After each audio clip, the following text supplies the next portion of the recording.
The Super Mario Galaxy movie is finally out, and oh my goodness gracious me.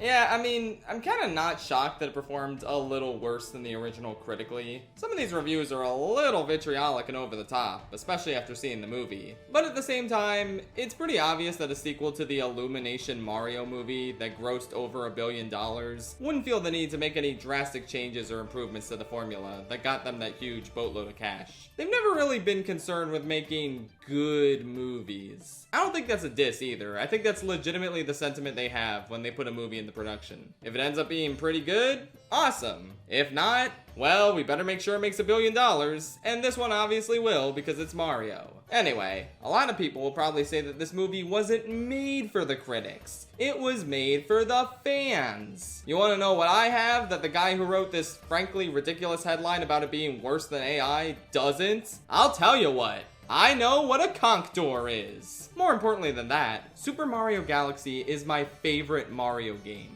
and one of my favorite games of all time. There's such unexpected and, quite frankly, unnecessary majesty to this one. It's not only fun, it's atmospheric, it's soothing. It's a magnificent audio-visual experience that goes far beyond what's expected of a funny bing bing wahoo platformer. And I didn't really have a ton of faith Illumination would do this game justice based on the trailers not really showing a lot of Galaxy stuff, and also the fact that it's Illumination. Again, I really don't hate this studio. I just think they don't have any interest in making something as beautiful as Mario Galaxy. But you know what? I think it would be rather pedantic to go all in on criticizing this movie for not living up to its Galaxy title all that well. Fine, they want to change things around, they want to just make a general sequel to the first Mario movie but with some light Galaxy theming, that's fine by me. So how does this function as a sequel to the original Mario movie?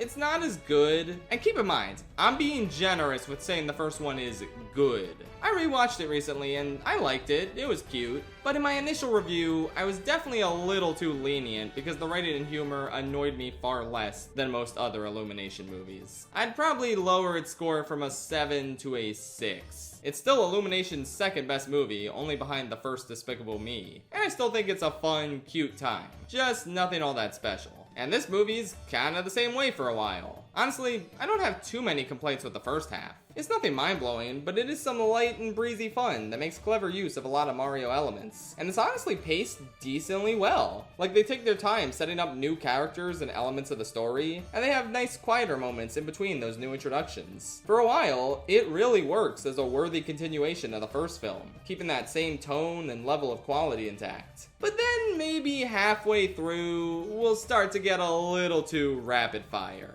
We'll meet a new established character from the games who has like 2 minutes of screen time and maybe 5 lines, and then we gotta get whisked to the next thing. The movie seems like it's about to slow down for a bit and have its first nice moment related to the characters' relationships in like 30 minutes, to the point where I forgot they were even setting up those character dynamics and relationships. But then the scene doesn't last that long and we gotta move on to the next big thing. All the complaints about this movie refusing to sit still and always needing to throw a new reference on the screen are unfortunately kinda valid. Not so much in character cameos, though those obviously are in there in a pretty rapid-fire manner. But I mainly mean through entire sequences that exist to reference certain games. Like, you've probably seen in the trailer that Mario and Luigi become babies at one point. Why is that in there, you might be wondering? Well, I just saw the movie, and I'm asking the same question. It just kind of leads to a random ass encounter with the Odyssey T-Rex where Yoshi has to protect the babies, like in Yoshi's Island.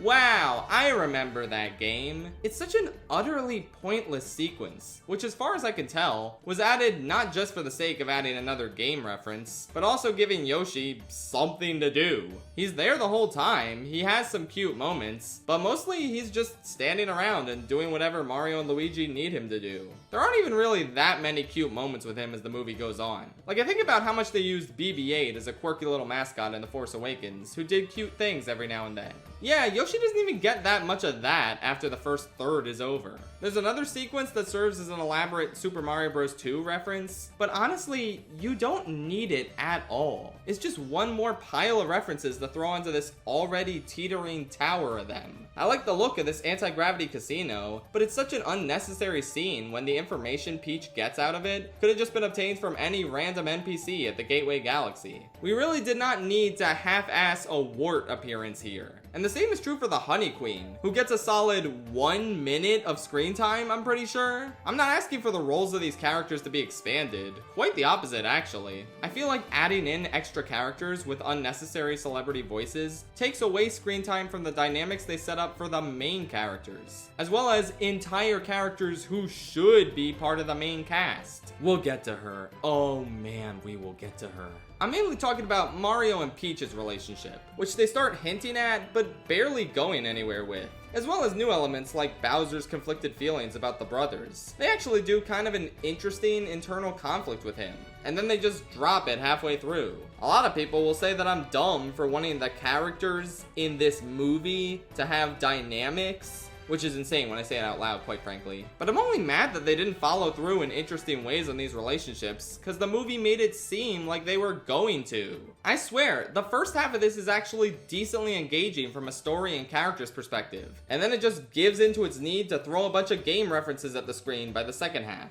But nothing annoys me more than how ridiculously dirty this movie did Rosalina. It gives me no great pleasure to report that my girl is barely in this thing, which is insane. She gets kidnapped at the very beginning of the movie, and she stays kidnapped the entire time. Brie Larson gets to say maybe 30 lines over the course of the entire film. I might be lowballing it, but that's what it feels like. I just don't really know what we're doing here. I mean, ignoring the fact that this is the Galaxy movie and she's the Galaxy character, why would you go to the effort of introducing this amazing Guardian of the Cosmos character and then straight up not use her for basically the entire movie? They even completely retcon her backstory and do it way worse than it was in the fucking video game. Like, it all hinges on her relationship with another character that she doesn't interact with at all until the end.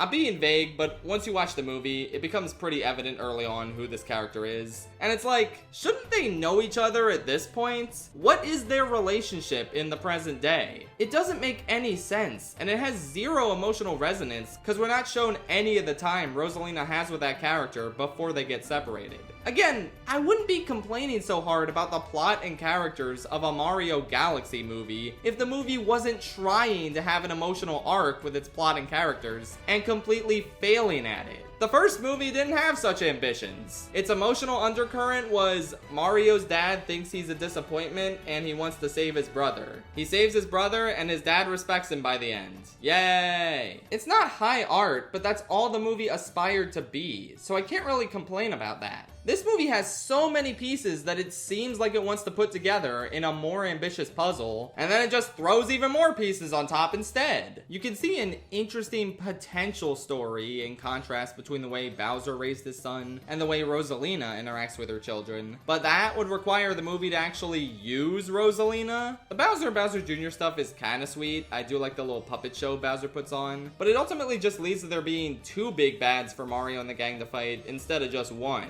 Once again, I must reiterate that I am only complaining about the lack of follow-through on the themes of this movie because it attempted and failed to have themes. The first movie does not have any themes, and it's just a big reference wahoo fest, and I like that perfectly fine. This movie is worse because it pretends to be interested in all that stuff that makes a film and its story and characters more engaging, but then it turns out it doesn't really care that much. Anyway, it might seem like I'm really down on this movie, and I admittedly kinda am because of my bias towards the grand scope and subtle emotional undercurrent of the Galaxy game. But again, I'm trying not to let that influence this review. And there are a lot of little things that I smiled at. The Easter eggs are still fun to spot, and I enjoy when they visualize an element of the game in the movie world. Like Mario and Luigi solving problems in the Mushroom Kingdom by checking them off a world map. Or a pretty cute Mario Maker reference later on. I don't think any of the fight scenes are bad. They're not particularly incredible, but they're decently cool now and then. I like the little montage Yoshi has when he's first introduced. There was a lot less licensed music compared to the first movie, so that's a plus. I shockingly didn't hate Benny Safdie's take on Bowser Jr., even if my girlfriend really doesn't like it. She keeps saying Bowser Jr. doesn't sound like that, and yeah, sure. But for this movie, it works, I suppose. I also really enjoyed Glenn Powell as Fox. I mean, there's no reason for him to be in this movie, but since he is in it, I don't know, it was a fun take on the character. He's kind of awkwardly shoved in there though. Like the spot where they find him makes a lot of sense, but also his introductory scene goes into this crazy montage, which is visually neat, but feels so out of nowhere and bizarre in the context of this movie.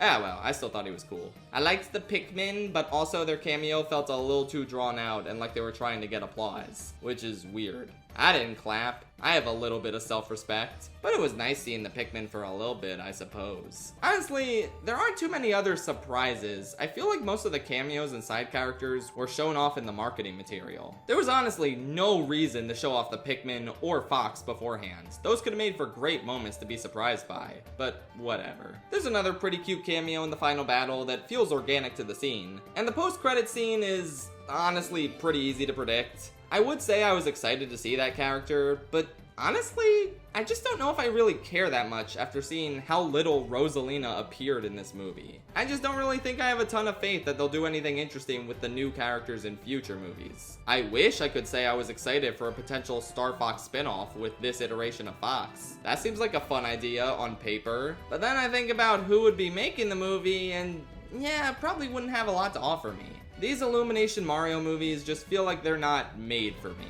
Which is fine, I'm not upset about that. Kids can see this and have an absolute blast. Though there was one kid in my theater who seemed very bored by the movie to the point where he was just playing Mario on his Switch. That is pretty funny, honestly. I just don't really see any valid excuse why these movies couldn't be better. The mainline Mario games don't have a story. Yeah, because those are video games and you play them. You need to make some adjustments when adapting Mario to a different medium. They're just kids' movies. Who cares? Yeah, but kids would still enjoy a good, well-told movie. I know because I liked good, well-told movies when I was 5. Look no further than Across the Spider-Verse or the Lego Movie to see films that take famous IPs that children love and use them to tell an engaging, captivating story for all audiences that also has a shit ton of references for diehard fans to spot. I just don't really know what people get out of defending these movies till their dying breath. Like, no one is telling you not to enjoy them. If you love the Super Mario Galaxy movie, well, I'm super happy for you. Because I love Mario, and I like it when people like something with Mario in it. I had a good time with a lot of elements of this film, but my enjoyment was rather fleeting as those elements didn't really coalesce into something that could keep me entertained the entire time. By the second half, I was ready for the movie to wrap up because I just wanted to go home and play Mario Galaxy. And I don't think I felt that with the first movie. So yeah, like it or don't, I really don't care. Just don't harass anyone for having an opinion on it because that's an incredibly embarrassing thing to do for any movie, let alone the Mario Galaxy movie. Anyway, I'm giving this one a 5 out of 10. Could have been way worse, but also could have been so much better. Definitely don't watch it if you're a diehard Rosalina fan. You'll barely get anything out of it. And again, I promise I'm a huge fan of Mario Galaxy. In fact, I'm such a big fan that my next video is just going to be ranking every star in Mario Galaxy 2. I said I was never going to do it, but damn it, I love these games so much. So stay tuned for that video because it will feature the chimp. Something this movie didn't fucking do! Oh well, maybe they're saving him for the Super Mario Galaxy 2 movie. I guess we'll find out. Oh yeah, and as for an obscure animated movie recommendation, I don't know. I watched Escaflowne the movie the other day. Is that obscure? I have no idea. It's a movie retelling of a 90s anime with fun characters and a rich and lively sci-fi world. I've never watched the anime. Maybe you should watch that first since the plot can feel a bit rushed in this movie, but it's a really gorgeous experience with unbelievable, phenomenal music. Check it out! Good night, Mushroom Kingdom.